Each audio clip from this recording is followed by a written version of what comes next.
ত্রয়োদশ জাতীয় সংসদ নির্বাচন ঘিরে প্রশাসনিক অঙ্গনে নতুন করে শুরু হয়েছে বিতর্ক। অভিযোগ উঠছে পদোন্নতি, প্রভাবশালী পদায়ন এবং ক্ষমতার কেন্দ্রের কাছাকাছি থাকার প্রতিযোগিতায় প্রশাসনের একাংশ নাকি ঝুঁকছে একটি প্রভাবশালী রাজনৈতিক দলের দিকে। বিভিন্ন সূত্র বলছে, কেউ সরাসরি দলীয় সভা সমাবেশে অংশ নিচ্ছেন, আবার কেউ নিয়মিত যাতায়াত করছেন দলীয় কার্যালয়ে। সেখান থেকেই নাকি প্রভাবিত করা হচ্ছে মাঠ প্রশাসনকে। পছন্দের ভোট গ্রহণ কর্মকর্তা নিয়োগ, মনোনীত প্রার্থীদের জেতাতে সহায়তা, এমনকি প্রতিদ্বন্দ্বী শিবিরের কর্মীদের হয়রানির অভিযোগও উঠছে। ফলে প্রশ্ন উঠছে, প্রশাসনের একাংশ কি জড়িয়ে পড়ছে তথাকথিত ইলেকশন ইঞ্জিনিয়ারিংয়ে? নিরপেক্ষ থাকতে চাওয়া কর্মকর্তাদের বিরুদ্ধে বদলি, হয়রানি কিংবা শাস্তিমূলক পদক্ষেপের অভিযোগ পরিস্থিতিকে আরও জটিল করে তুলছে। গত 20 জানুয়ারি হঠাৎ করে 8 জন ইউএনকে বদলির সিদ্ধান্ত নেয় জনপ্রশাসন মন্ত্রণালয়, কিন্তু প্রজ্ঞাপন জারির পরদিনই অবমুক্তির অংশ বাতিল, আর তার পরদিন পুরো বদলি আদেশ প্রত্যাহার। নির্বাচনের মাত্র 22 দিন আগে এমন নাটকীয়তায় বিস্মিত প্রশাসন।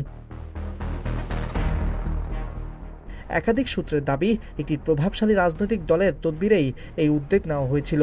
সংশ্লিষ্ট কর্মকর্তা নিরপেক্ষ থাকায় স্থানীয় নেতাকর্মীদের ক্ষোভের মুখে পড়েন, এমন অভিযোগও রয়েছে। নেত্রকোনার কলমাকান্দায় সরকারি জমি দখল বন্ধ করায় ইউএন মাসুদুর রহমান বদলির মুখে পড়েন। বগুড়ার ধুনটে হাসপাতালের জমি রক্ষা করতে গিয়ে একই পরিণতি হয় ইউএন প্রীতিলতা বর্ণনের।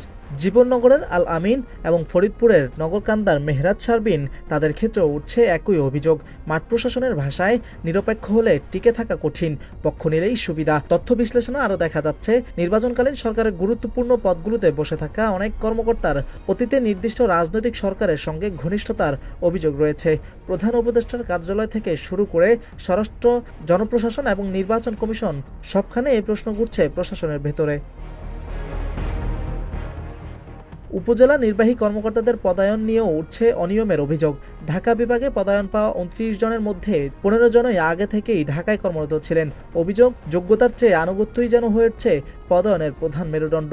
আরও উদ্বেগজনক অভিযোগ এসেছে সহযোগিতা চাওয়ার সংস্কৃতি নিয়ে। অফিসার্স ক্লাবে বসেই নাকি সিনিয়র কর্মকর্তা ফোন করে নির্দিষ্ট প্রার্থীদের সহায়তার নির্দেশ দিচ্ছেন।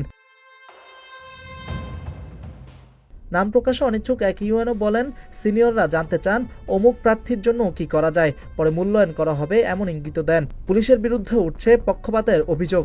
শরীয়তপুর 2 আসনের প্রার্থী মোয়াজ্জেম হোসেন মিলনের দাবি, জামায়াত সংশ্লিষ্ট কর্মীদের গ্রেপ্তার করা হলেও বিএনপি সমর্থিত প্রভাবশালীদের বিরুদ্ধে ব্যবস্থা নেওয়া হচ্ছে না। এদিকে খুলনার ডিআইজি রেজাউল হকের বিরুদ্ধে বিএনপি ঘনিষ্ঠ ব্যক্তিদের প্রভাবে কাজ করার অভিযোগ উঠছে। অতীত রাজনৈতিক সম্পর্কের ভিত্তিতেই নাকি তার পদায়ন, এমন কথাও শোনা যাচ্ছে।